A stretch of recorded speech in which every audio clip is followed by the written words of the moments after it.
All natural. You hear this term many times a day, conjuring up images of crisp fruit and vegetables fresh from the farm, free-range cows grazing leisurely on a warm August afternoon, and mysterious herbal remedies to cure your maladies. Natural feels pure, feels right, and feels safe, especially when faced with the harsh, sterile, fluorescent white synthetic alternative. But what does it really mean to be all natural? And is it really the better choice?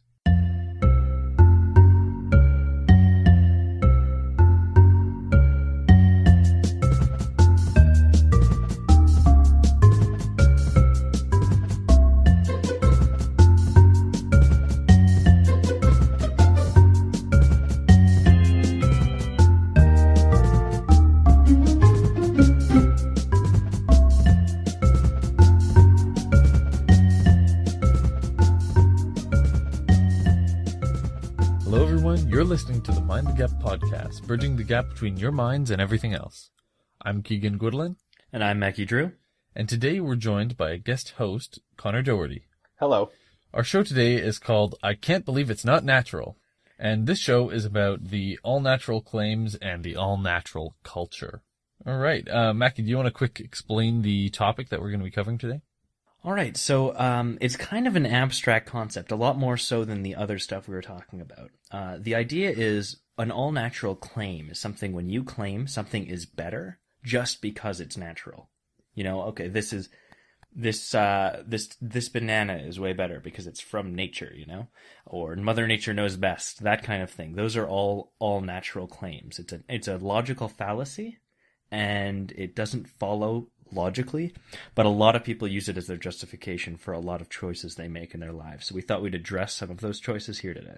And my beef with this is a little bit, it's basically based on identity, because a lot of the all-natural claims are rooted in the idea that the natural remedy or the natural whatever it is somehow better than an artificial version, even though they could be identical in every measurable way. And so the idea is that, you know, many people think that, say, synthetic versions of drugs are worse than their natural forms. For instance, people may use willow bark instead of aspirin because they think that the natural version of the drug, which we discussed last week, I believe, salicylic acid, is better than the artificial version, which is acetylsalicylic acid. But it's not the case. But yes, it's not the case. It's essentially the same active ingredient. It has some peripheral benefits, but it has the same main function. And they insist on using this natural remedy as opposed to an artificial or synthetic remedy. The issue is when we talk about identity in logical and philosophical terms, it's all about something called the identity of indiscernibles. And the identity of indiscernibles, this is a principle that states that there cannot be separate objects or entities that have the same properties. Or in other words, if they have the same properties, then they're identical in every way, basically by definition. And we identify and classify things around us using their properties, right? You say the door is white and, you know, this has this dimensions and it's made of wood. Those are some properties of the door, and we use that to identify a door. This holds true in natural science as well, where we get all of our evidence from. For example, an atom which has 6 protons is by definition a carbon atom. If it also has 6 neutrons and 6 electrons, it's an atom of carbon-12. And it follows that any atom with 6 protons, neutrons, and electrons is also carbon-12 and is identical to any other atom of carbon. They're literally indistinguishable. There's no way you could tell 2 atoms of carbon apart if they have those properties. The idea of a property is that you're able to distinguish between 2 different properties. There's no mechanism by which we can distinguish between something, you know, like a proton or a carbon atom that was, you know, from a dinosaur, and it was then in Leonardo da Vinci, and then it had all this great history, and maybe a carbon atom that was forged in a star not long ago. There's no difference at all. We can't find a way to make that distinction. Exactly. I think another good example of this is in synthetic versus real, like naturally occurring diamonds. They have the same carbon structure, but people still will refuse to buy synthetic diamonds. Indeed. Yeah, and bringing this back to the all-natural fallacy, it means that regardless of the chemical process or the history of the molecules that comprise a drug, for instance, if the molecular structure of the synthetic compound is identical to the structure of the natural compound, they're identical. And there is no difference between the natural and the synthetic that you could ever measure, including with its effects on your health. And of course, it runs contrary to the beliefs that natural things are better than synthetic things, because if they're identical in their properties, then there's no difference. And yeah, so that's my first point. Mackie, I think you have something on organic food, right?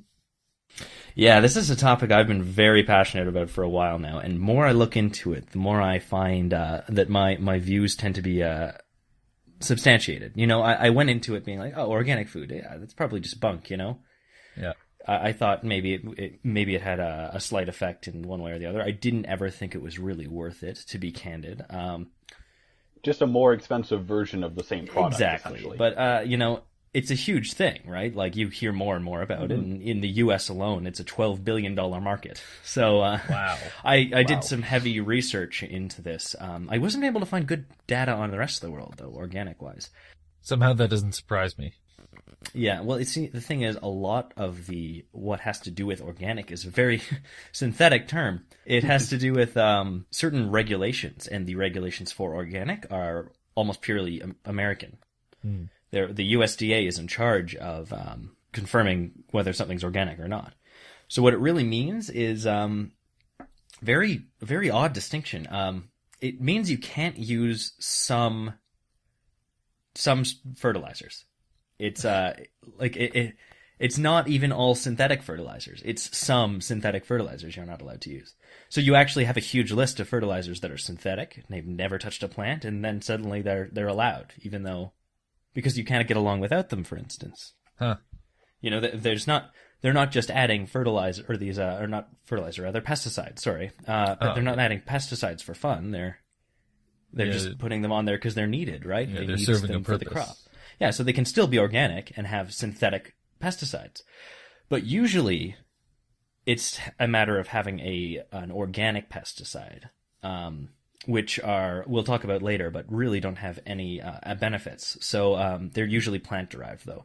So is that the only distinction between synthetic and organic pesticides? No, not quite. It's a lot of stuff. I tried to get like as much as I could like in any kind of reasonable sense, but it's a big legal document. It's a lot of information. It's close to 100 pages of material. Well, don't worry about it then. A lot of it is very small, subtle things and odd distinctions. But what you really need to know is that it's some pesticides are banned, and that's about it. Genetic modifications allowed. It can be genetically modified and still be organic. See, that's a big thing. That's a big thing people don't realize. Yeah, people always tell I thought me that was the whole point of organic. No, that's not even a thing. So it doesn't have any like scientific meaning. It's just like a legislative thing. Organic in actual scientific terms usually just means whether or not it has a carbon atom with a hydrogen bond. Yep. And then that's about it. As that's in organic chemistry. Yeah, exactly. So what we're talking about here is just a legal term, not anything useful. Yeah.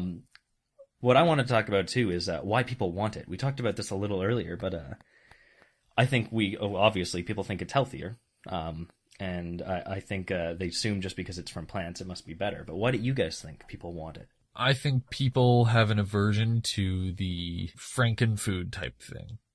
People don't like that we're messing with nature. There's so much, like in movies and stuff like that, about how we shouldn't interfere with nature, how playing God has horrible consequences, and I think it all reflects back on like people thinking that if they eat this food that's, organic, it's like with nature and then they won't die or something.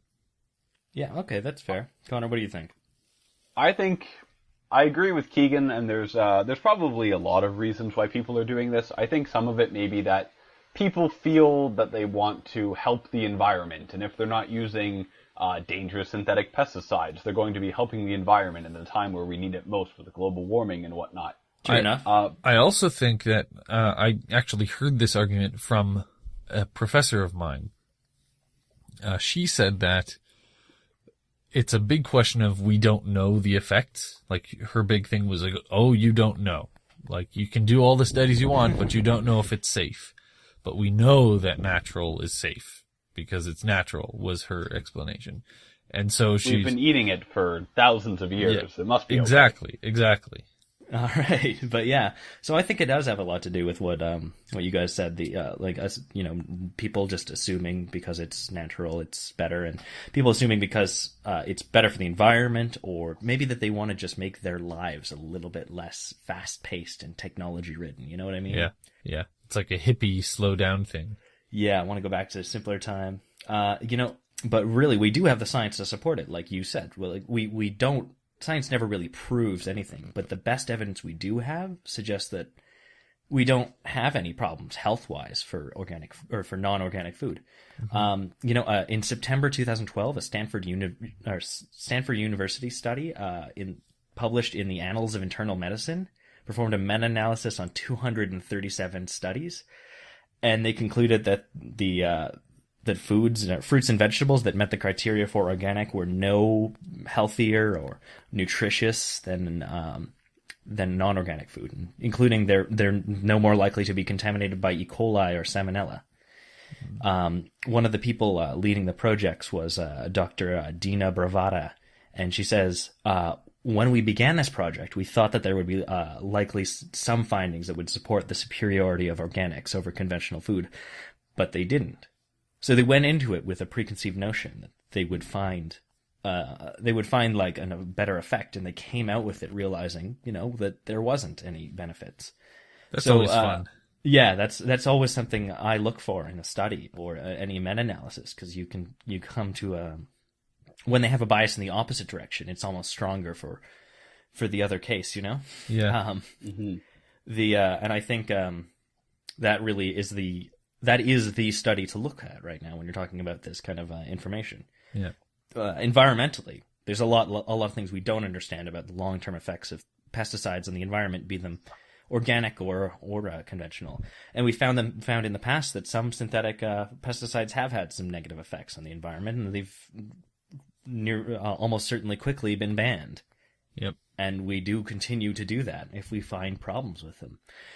But on organic food, they're no better either. Even though they are plant-derived, they're sprayed more frequently, and they build up just as bad. Like biologist Christy Wilcox said, organic pesticides pose the same health risks as non-organic ones. No matter what anybody tells you, organic pesticides don't just disappear. Rotenone is notorious for its lack of degradation. Rotenone is the pesticide that's most often used in organic food. Mm-hmm.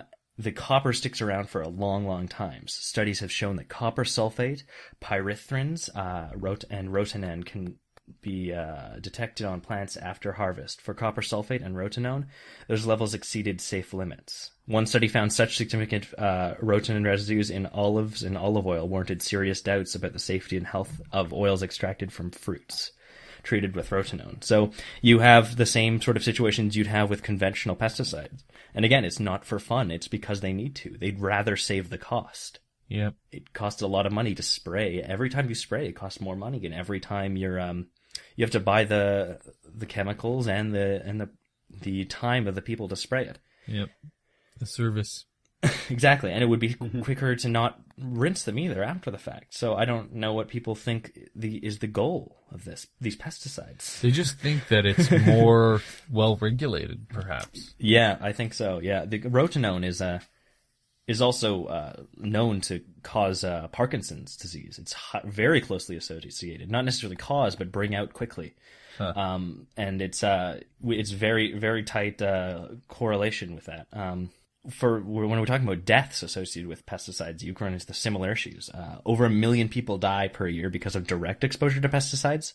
It's a little harder to say about indirect exposure, like eating the fruits afterwards, but most of the time, safe levels of pesticides are found on foods. So you can consume them and still be okay. Mm-hmm.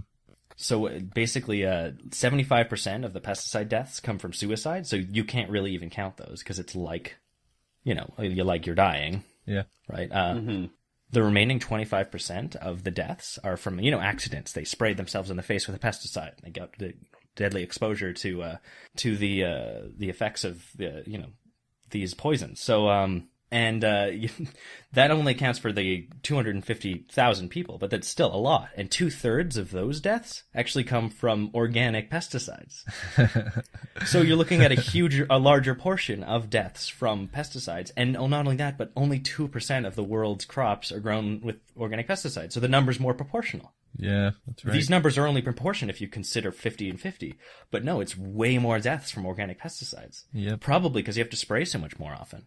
It's true. That makes sense. Yeah. Speaking of people who like to buy into the idea of organic or green food movements, I think that's a good way for me to introduce the first topic I'm going to talk about, which is the idea of greenwashing. Greenwashing is a portmanteau of whitewashing and green for different green or environmentally friendly things.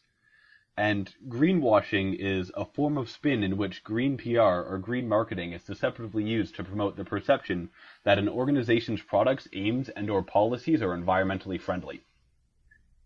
So this is a moderately recent idea. I mean, it really started to be referred to in the 1960s when the environmental movement started to really come in full force. This was like the hippie counterculture generation, and people started to care about the way we were treating the environment a lot more than they ever did in the past. And the idea was first referred to as eco-pornography by Madison Avenue advertising exec, and this is his real name, and it's Jerry Mander. It's like a Mad Men kind of scenario. Yeah. It's very smart. I like that term too, the eco-pornography. I got to use that. But the term greenwashing, which was coined in 1986 by environmental activist Jay Westerveld, is the more common use, or the most common word used to describe it now. Actually, there's a lot of websites dedicated to the idea of greenwashing. Even The Guardian has a specific column called Greenwash, where they expose false environmental claims. Oh, okay, I thought they were like embracing it. I was worried. I was like, are they like just saying this is greenwashed? Yay! No, but they spend a lot of time trying to disseminate it, and there's a really large movement, I would say, about trying to point out greenwashing whenever it's occurring to help consumers consume better, I guess. So the term greenwashing was coined in 1986 by Jay Westerveld, as I said. But he traveled extensively, I guess, in the 80s and started staying at a lot of hotels. And he noticed in his hotels that they were starting different green initiative campaigns. While staying in a hotel in Samoa, he noticed a specific card on his bed which read, "Save our planet. Every day, millions of gallons of water are used to wash towels that have only been used once. You make a choice. A towel on the rack means I will use again. A towel on the floor means please replace. Thank you for helping us conserve Earth's vital resources." Sounds like a great business move. Yeah, that's exactly what it is. So, I've definitely seen those before. And I've seen similar things to that as well. But this struck Jay as being rather ironic because hotels are almost notorious for their wasteful strategies. They put new tiny shampoo and soaps in every person's room and little like chocolates on the bed. They are the bars are stocked with miniature bottles, which are going to be worse for the environment. Yet they're doing this one initiative to help the environment that seems to exactly correspond to the cost they are spending on laundry. So they're just attempting to save money on their laundry bill while writing it off as an environmental concern. Makes sense. Yeah, that's actually a great business move, and I'm sure that people would be more willing to go to a hotel that they feel is better for the environment. And that's a lot of what it is. It's a form of corporate social responsibility, which is an attempt. I mean, corporations are tied to the bottom line. That is actually a legal responsibility they have to make as much profit as possible. So any corporate social responsibility campaign you see must have the end goal of making profit, or else it's actually against the law. to Yeah. engage. So what he's talking about here is not like a mom and pop business. They're not necessarily tied to profit. What it is if you're a publicly traded company, specifically, then you are tied to your shareholders. Mm-hmm. Yeah. So you don't necessarily, if you're a business, then it's okay. But if you're a corporation, that's the distinction. Yes. And also, greenwash has become so, I guess, large of an idea that it's actually entered into the Oxford English Dictionary in 1999. Oh, well, that's stupid. They put everything in there. LOL. Dough. So, I mean, I guess it just shows that it's like culturally gaining momentum. Yeah. I have a few example of different greenwashing campaigns that have occurred throughout history. And I'm sure you've seen a lot of them. They come in different forms. I see a lot of lazy ones where they just like literally put a product in green packaging and have people think that it's better for you. Yeah. I've seen I've seen that before. The natural selections at the grocery store. Wasn't there a big some sort of meat product? And they were kind of lying a little bit. They put it in like a brown green package, and they were like natural. And then they found out like they hadn't changed a thing. a lot of that is actually against the law in Canada. Yeah. No, for sure it was. They got in some serious trouble for it. But I thought that was kind of a funny thing that reminded me of what we were talking about. Sorry, I interrupted you. Carry on. Oh, no worries, no worries. One of the examples of this that irks me the most is Husky gasoline. It's like a gas station chain. I don't know if it's anywhere outside of Ontario, but it's definitely in Ontario. Yep. They have green handles to their gas pumps and say it's like nature's fuel because it comes from the ground. Well, I mean, they're technically right. Yeah, no, they're just the idea of invoking like green imagery to make people think, oh, this gas is good for the environment. Came from algae. It's green, right? Mm-hmm. Next, they'll be dyeing the gasoline itself green. St. Paddy's Day. Another one that I find kind of comical, and this is an example of like the lesser of two evils, which is you see a lot of water bottles nowadays advertising their new environmentally friendly shape. I found one ad from Nestle Spring Water, which calls it like the eco shape revolution. And it's because they're using 30% less plastic in making their water bottle. They put this like, this is so good for the environment. While realistically 80% of water bottles make their way into landfills, and just like water bottles themselves are going to be inherently poor in the environment. Yeah, the most eco-friendly thing is to use 100% less bottle and go with tap water. Yeah, or even like a stainless steel bottle to take with you to your sports game. Yeah, NASCAR rally. NASCAR rally. NASCAR rally? Wait, what? Are we parodying something? So, all right, carry on.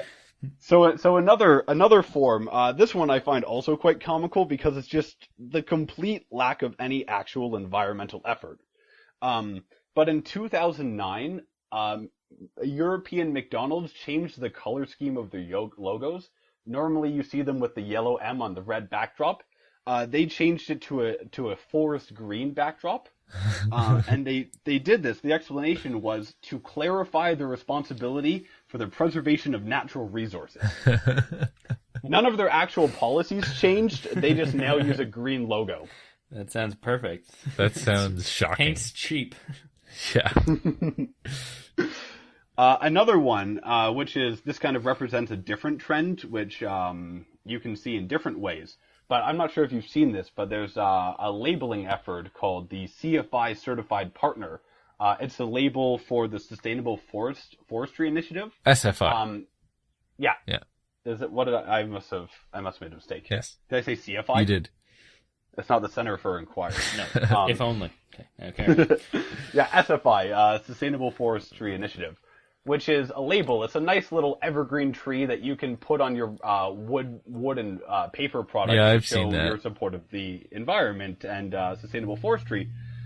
However, they have almost no guidelines for qualifying for this label. One example is in their use of chemicals such as herbicides. The only qualification is that you use them prudently. While not defining what it means to be prudent. So realistically, it's just what's best for your company. Additionally, 2/3 of the board of directors for this labeling agency are made up of logging and forestry industry insiders. So they're just labeling their own products as environmentally sound and calling it a day. Okay, now I'd like to talk about something a little more fun, and it sort of is coy, but it makes my point. And that is, I'm going to talk about all the natural things that really suck. The first thing I want to talk about is smallpox. Yeah, natural, totally natural thing. It's a virus, and it killed between 300 and 5 million people in the 20th century. That was a lot Yeah, back then. that was a lot. Still a lot. Another similar case is the Black Death, which killed between 75 and 200 million people between 1348 and 1350, 2 years. And it took 150 years for Europe's population to recover. Are you sure that these are naturally occurring things? I mean, I always thought that the Black Death was just God's wrath. Well, we'll have to discuss that some other time. Well, yeah, I could totally debate that. All right. Another one, and this is sort of, I think Darwin made a comment about how awful this was as well. There's a wasp, and or a group of wasps called parasitoid wasps. And these wasps lay eggs in caterpillars and other insects, which then hatch inside these insects, and the larvae feed on the still living insect and eat it from the inside out until they're ready to pupate and metamorphose into their adult forms, and their adult forms then break out of the now tortured to death body and go and inflict the same fate upon some other insects. And Darwin made comments to the effect of like, I can't believe how awful this thing is. I don't think there's a God because this thing is so terrible. So this is in his notes. He's like, awful. Yeah, I'm main characteristics, awful. yeah, I'm paraphrasing.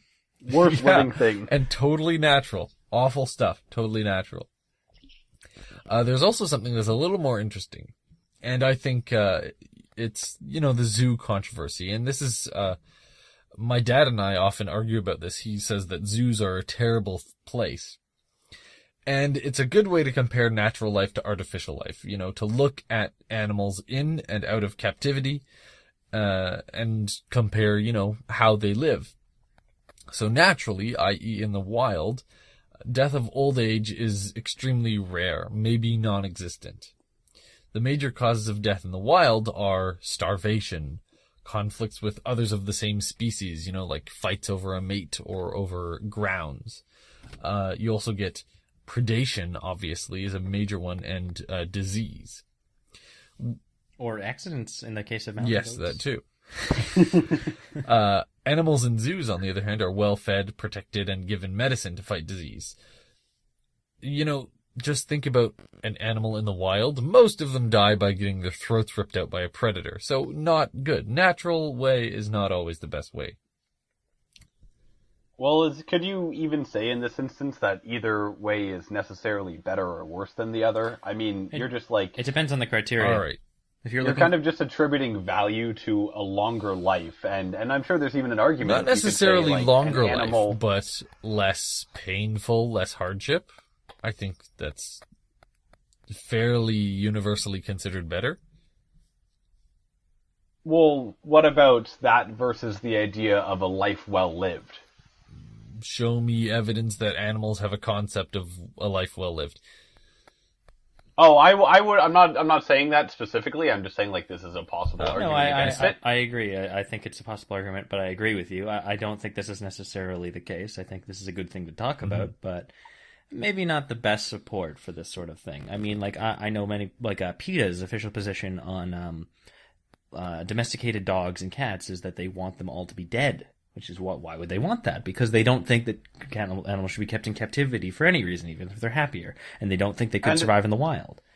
That's also based on the idea that they are just philosophically against the idea of using animals for any form of entertainment, even companionship. So these are philosophical things, but I'm talking about facts.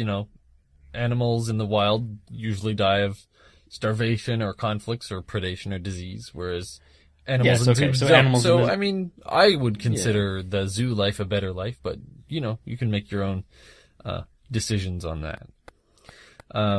Another point is that, we talk about all these things that are awful for us, but the reason that things are bad for us in any sense is because we evolved naturally for those things to be bad for us in such a way that those things are bad for us. For example, cyanide is poisonous to us because we evolved to use oxygen in our metabolism. But cyanide interferes with that process. So if we had evolved in a different way, cyanide would not be poisonous. Now, we evolved that way totally naturally, but that doesn't mean that it's good. Clearly it made us susceptible to these poisons. That's sort of another more anecdotal reason that natural's not always the best way. Just a short list of natural things that are awful for people to consider. You've got scorpions, poisons, cancer, death, and pain. Yeah, I like how you specifically only mentioned one creature there, the scorpions. Scorpions are awful. Not poisonous snakes or, You're particularly afraid of scorpions. What I is guess. that? Yeah, does this go back to your childhood? What's going on here? So like you were talking about, Keegan, there are really two ways animals can be. They're in captivity or they're wild. And similar to that, us humans have domesticated ourselves. We've gotten to, or put ourselves into a society, and we've worked out technology, and that's really where this controversy comes from. The diversion from what we normally would do in the wild and what we do now, right? We've come up with better ways to do things, or if you want to be an all-natural person, no, but worse way to do things. But what I've come with is a few ideas about why it may not be the case. People look back to the past and they see it with such simplicity. They look and they're like, wow, what a great simple time that was. There were no cares. You could just sit around and spit into your spittoon and make clay, and it was a great time. But what I think it really is it's a matter of confirmation bias. So what people are doing is they're looking back and they're seeing all the great things they remember, things that they've seen in movies or books, the things that have always been highlighted to them and they chose to remember. And it's a great example of this confirmation bias for movie ratings. So if you look on Rotten Tomatoes, you can see that the further back you go, the fewer bad movies there are. You see, like in 1920, it was all great movies, and then moving up, it's worse and worse movies, and you're like, well, clearly movies have been getting worse. No, they haven't. What it is it's people aren't remembering the shitty ones. Mm-hmm. They're remembering all of the great, the gems, the hits. I've thought back over the last little while about some of the movies from like my childhood that I maybe wouldn't have remembered unless I put effort into it. And I'm thinking about all these and they're really bad. There's some really bad movies out there, but I don't think about them ever because it's, why would I have to? All I'm remembering is the great stuff. And suddenly my childhood is great. Suddenly all I've seen is great movies. Except the Green Lantern. What? No, I watched the Green Lantern the other day and it was awful. Oh, come on, guys. I love any superhero movie. My bar is set low with superhero movies. I think for every superhero movie that comes out, my bar gets a little bit higher. Oh, really? Yeah. Yeah, there's now more competition, and it's just like the fad has been going on for so long. They have to be good. Well, Avengers is quite a bar. Anyway, but yeah, I wanted to talk about a few things. First off, I want to talk about life expectancies. Talk about Middle Ages. People lived to 30 and they were an old man, things like that. That's not really the case. So there's really a difference of what people mean when they're talking about life expectancy, and usually what they mean is lifespan. So the average lifespan of a person is different from life expectancy. Life expectancy is from the entire life. So from birth to death, what is the average age of everybody who lived? What lifespan is a certain amount of time between, if you've lived till 5 or if you've lived till 20, how long on average are you willing to, how long are you expected to live? If you get out of that danger zone, where are you going to end up? So Right now, the life expectancy is actually 67.2, when it was, in fact, in the Middle Ages and earlier on, from what we expect from evidence that we found, the scant evidence we do have, it's probably around 35, like people talk about. So our life expectancy has actually increased. But yeah, that really what that has to do with is the decreased mortality rates of infants. So, if half the infants are dying, then, you've got, that's really bringing down the world's average, right? So an old man in ancient Rome is still 65 and up. That's really actually what the evidence suggests, that's when people started considering somebody an old man or an old woman, when they got to around 65 to 70. So it's not really like it's been shifted at all. You're still talking about old people. But, it's even with that, you do have a huge increase in how old people are living to be. Life expectancy has clearly almost doubled, and the lifespan after the age of 21 is something like 80, depending on the country you're in. It can be as high as 90. So, like in Estonia, for instance. But yeah, a wild human's lifespan after the age of 5 in, like, say, medieval time era, you're looking at about 48. And once they hit the age of 21, it was around 65. So it's about the same, A lot of people died between 5 and 21, eh? Yeah, and a lot of people died at childbirth, like I was saying. That's a big influence. Just from childbirth, the mother's death rate for every birth was 25 out of every 1,000 mothers. So you're looking at about 2.5% of mothers die in childbirth. That's a lot. 1 in 40. That's a lot. Yeah, 1 in 40-ish, right? So right now, it's around 5 in every 100,000. Which is still too high, It's much better. But it's much, much lower. So that's 1 in every 20,000 instead of 1 in every 40. And the death rate of children, way back when, this is before medieval times, we're looking at about a third of children would die at birth. Yowza. So that is quite a fact, right? But yeah, and I want to talk about an interesting term. It's called a coffin birth, and that's when a pregnant woman would die, and the gases of her decomposing would shoot out the baby. Oh. And give birth while she's dead, like, say, a week later. And the baby's dead as well, I'm guessing. Well, of course the baby. Yes, the baby's dead. Yeah. Yeah, that is pretty gross. So sorry about that. How did they find this out, though? What? Yeah. Coffin birth? Did someone, dig up the coffin a week later? Well, we just got anecdotes, but someone probably wrote about it, I guess. Well, yeah.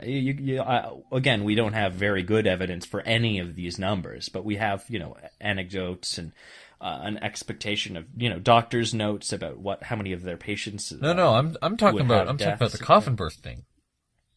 Well, I'm assuming it's a similar thing, right? You're looking at somebody saw it. Maybe they left the body out too long, and they were like, "Well, there you go." Yeah. What about the Black Plague, for instance? Bodies on the streets. But yeah, in these ancient times, you'd have about half of children dying before the age of 10, and that's excluding infants already. The third that died, that's excluding them. Half of those would die before 10 as well. Do you know what they were dying of mostly? Well, that's the thing. No, we don't. Most times, they didn't know either. So we're probably disease, probably an infection. It could have been any number of things. This is something I was really trying to look into really heavily, and there's surprisingly, not a lot of epidemiological data in those eras. Nobody did really good, thorough studies back then for some reason. How are we supposed to make graphs without it? So I kind of looked at just some basic ideas of facts. So I wanted to mention that cancer rates have gone up, but cancer incidences are expected to have been lowered every single year since we've discovered and started diagnosing cancers. Yeah. You know what I mean? So it's just increasing our ability to see it, right? Exactly. So what we do is we find a cancer and we're like, oh, suddenly, all these people dying of whatever that was is now cancer. So of course the rate's gone up, but the number of people getting them hasn't. But every year, cancer rates go down. So people are getting cancer less, but often we're finding cancer more because we're getting better at detecting it, and then therefore we're saving lives.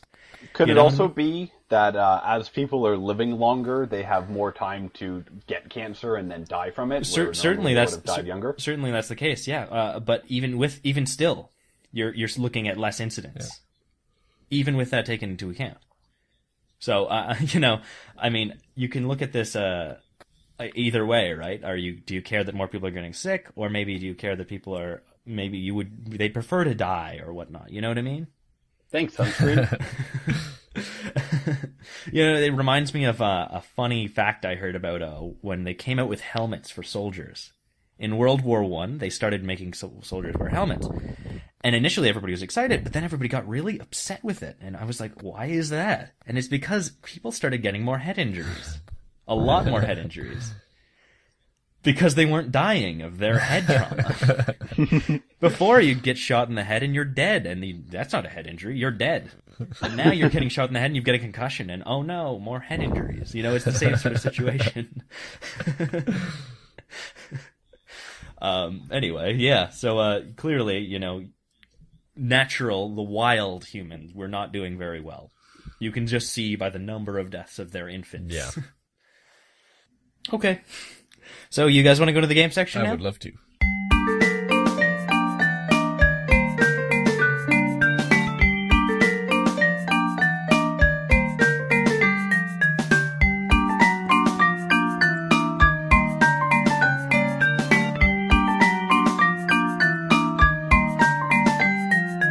All right, welcome to our games section. And we're going to dive right into our 5-minute challenge. So last week, I guess I'll explain the 5-minute challenge. Every week, either I challenge Mackie or he challenges me to learn as much about a topic in 5 minutes only of research. And last week, I challenged Mackie to learn as much as possible about hypercapnia. So Mackie, what have you got? Okay, so hypercapnia. Basic situation, hypercapnia means what it sounds like it means. It means like there's too much carbon dioxide dissolved in the blood. And that can be caused by any number of things. Lung disease, hyperventilation, certain cancers can cause it. Obviously, the lung disease falls under that category. A few symptoms associated with it, such as flushed skin, muscle twitches, hand flaps, increased blood pressure. And you can also feel a building pressure in your chest. It's a common issue with diving. Now, I wasn't able to properly distinguish exactly what was going on there in the 5 minutes that I had. So I was wondering if you could elaborate a little bit on this.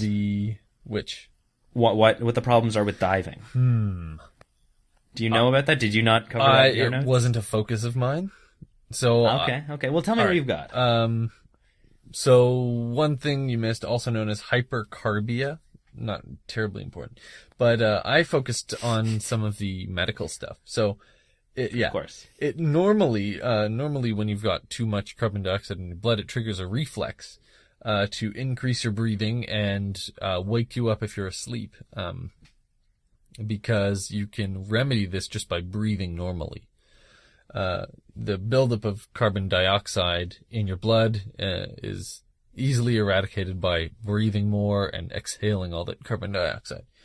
So it normally triggers a reflex to increase breathing and wake you up. So this is the case with sleep apnea. If you've got someone who doesn't breathe properly at night, they'll get hypercapnia, and that will wake them up to breathe. This reflex also makes you turn your head during sleep to get access to air that you might not have had if you were sleeping on your front. Yep, and interestingly, the failure of this reflex is the cause for sudden infant death syndrome, or SIDS. Oh, not bad. I mean, well, yes, bad, but I mean, that's good to know. I mean, sorry. Yeah, so, and this was, SIDS, they originally, I don't think they really knew what caused it. It was sort of an anomaly, like infants were just dying. But yeah, that's the cause. So that was the main thing that I wanted to add. So yeah, I've got another thing to challenge you with for next week. So what I've got now is I want to challenge you to learn as much as possible about mahogany. All right, sound good? I can't wait. All right, great. So, Connor, you're going to lead the quiz this week? Yeah, I have a quiz. It's very much in tune with the All Natural podcast, and this is the All Natural quiz. So what I'm going to do here is I'm going to offer up a synthetic name of the product or substance, and it is your job to figure out the organic substance that it is trying to replicate. All right. So, an example of this I would say aspirin, and then you would say... willow bark. Willow bark, yeah? All right. Yeah. Also, salicylic acid would have worked there. Fair enough.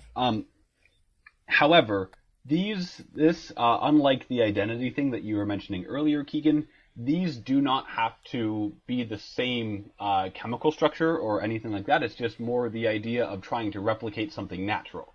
So astroturf could be another example here, where it is not trying to replicate the molecular structure of grass, but it's just fake grass. Okay, so I have eight different products here for you that you need to try and figure out. The first one is saccharin. Oh. Saccharin. Oh, I totally know this. Yeah, okay, you're the only guy. Uh. Can I use Google? I see it so often. I mean, saccharin, I automatically think saccharide, so like some sort of sugar. I'm gonna go with sugar. That makes a lot of sense. Yeah, it is a synthetic sugar replacement. Oh, which one? Much like aspartame. I think this is the one used in Splenda. Oh, sucralose. Oh, no, it's not that. Ah. Okay, it's used in other things. I see it all the time, I just can't place it. Anyway, proceed. All right, carry on. Maybe sweet and low, I'm not sure. No, sweet and low is aspartame. Well, you have the subject down, but you don't know saccharin, so... Okay, the next one is Dendix. Dendix. Dendix. I'm gonna go with the dent. So I'll say tooth enamel or something like that. Yeah, that's true. I'm gonna Dendix. Yeah, that sounds toothy. That sounds like something a dentist would make up. Yeah, I'm gonna say not tooth enamel. I'm gonna say that's gonna be a material that's used to make a tooth, like a replacement tooth. Okay, well, both of those are rather far off. Brilliant. It has nothing to do with dentists. It is actually artificial ski slopes. Oh. That's cool. So this is like an earlier product that was used. The one they mostly use nowadays is called Snowflex, which is actually white. This one was like a mesh material that was rather easy to slide across. However, its use has been ceased in most of the world because it was quite painful to fall on. That's fair. So this is like a grate, so there's like less friction because you're not making as much contact, I guess? Yeah, I think so. I think that's the smart idea. idea. And then they would I often wouldn't have spray thought of water across it to remove like friction or heat friction. Okay. Heat and friction. Okay, that's cool. Makes a lot of sense. So the next one is Lucite or Perspex. Now these are both brand names. Lucite? Isn't that like... Wait, what was the thing that they put the guy in Star Wars? Carbonite. That was Carbonite. Sorry. And it's Han Solo, not that guy. I don't know. I'm not a big fan of Star Wars. You just lost half of our viewership. Thanks, Mackie. All right, Lucite. Can you spell that? Okay, so that's Lucite. I think I know this one. I've heard this that one. one I think too. this is a type of glass. Isn't that a type of What glass? was the other one? Perspex. Yeah. Oh. P-E-X. Yeah, it's like like a a fake fake glass, glass, right? like a plexiglass kind of style thing. Yeah. Yeah. Those are both different brand names for plexiglass, which is also a brand name, but is most often called acrylic glass or just acrylic. Okay, so the next one is Spice or K2. Spice? Like spelt spice? Yeah. K2. Okay, that sounds like a construction material. I'm gonna go with capsaicin analog. Ooh, that's a good one. Ooh, I'm going to that's not say bad. it's a salt substitute. Ooh. A salt substitute? Okay. Both of these are actually, they were brand names. Spice is now become a generic name for the product, but they are both synthetic cannabis. Oh. Whoa. Cool. How does that go? So actually, the way that they make this is they get an actual herb as the base that is able to be smoked, and then they spray it with a chemical substance that is used to replicate THC. So it's natural herbs with fake THC. That's hilarious. I had no idea. That's pretty funny. That seems like a workaround. Like, why wouldn't you just use the THC? Because it's against the law. Oh. So this is legal. In some places it is. However, it seems to be heavily linked with kidney care. Of course. All right, carry on. So, Okay, the next one. This is also a brand name, and it is Synapse. Synapse. Okay, that's got to be a. Well, I mean, obviously. Okay. Well, I think it's got to be some sort of like. No. I think like a brain training game, but that doesn't make any sense. So it's SYNAPS. Synapse. That sounds like a good band. Oh, man. Let's see. I'm going to say brain okay, tissue. It's a synthetic brain tissue? Come I'll on, just that say that. can't- I don't know what that it can't be a is, but thing. maybe like a nerve Okay, net no, or something. I'm gonna say that it is trying to replicate a oh god, the internet isn't a natural thing, is it? I keep forgetting. Synapse is probably trying to replicate. I'm gonna say it's a cloud, like a colony software for robots to like talk to each other and act in like a group system. You know what I mean? Okay. Is So that a like, thing? Yeah, like little foglets or Like a like, Skynet. little robots. Yeah. Okay. Is that it? no, you're both again pretty far off. This is synthetic paper. Oh, that's stupid. That has nothing to do with anything. What? Synthetic paper as opposed to what? Natural paper that grows on the ground? Well, no, this is made from like plastic. It's plastic paper as opposed to being made from wood That sounds and awesome. trees. That sounds awesome. All right. Okay, we got 3 to go. Proceed. Yep. The next one is hardboard. Hardboard. I'm going to say cardboard. Hardboard. Hardboard. I'm guessing that's a wood substitute. Yeah, this is a wood substitute, most often used in construction projects the because best? it's rather durable. All right. Cool. Nice. Okay. I'm glad. The next one is neoprene. Oh, I know what that is, but what is it simulating? Leather. I'm going to go leather. Or Specifically, yeah. Rubber. Yeah, you said yeah. I'm going to say that too then, because I hadn't guessed yet. Okay, yeah, Leather. it is rubber.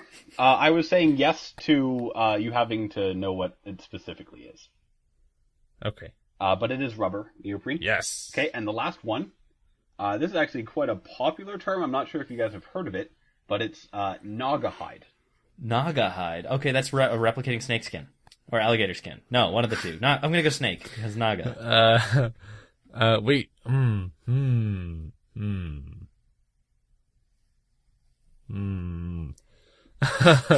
Shark skin. Yes, skin? that's my answer. Just being different. Okay, I think you guys both overthought this. It is just leather. Oh, I was gonna say that Run-of-the-mill too. leather. That's dumb. Naga. What? What are Isn't we? Naga like what's Naga? Naga. That's like. Isn't that like a mythological snake? I was thinking like Nagi, which is Japanese. I thought for like squid or something, isn't it? Oh, I don't know. Yeah, I way I'm over. not sure, but Naga it has as we hide speak. in the title. Yeah. Naga hide is often abbreviated to just Naga. It's a group of serpent deities in Hindu and Buddhist Well, there you mythology. go. So ha ha ha There you ha. go. All right. You're still wrong. I'm though. right. I'm right. Okay. Is that it? I think Yeah, so. those switch. are I guess, all of my questions. Yeah. That was a nice quiz. All right, cool. Yeah, no, that was a fun quiz. I enjoyed that, and you had your doubts. All right, great. So I guess that's our show today. If you have any comments or questions, leave them in the comments or email mindthegaphosts@gmail.com. Our next show will be called The Current Frontier, and you should subscribe to us on YouTube, iTunes, or the podcast feed of your choice. We're now on Double Twist. And you should be sure to like us, rate us, or whatever your platform is. Just support the show. So thanks for listening. Starts with the soil right beneath your feet. There's no pesticides, and that's pretty neat. Just add a little water and some seeds that grow. Mix in a little sunshine and watch a nature show.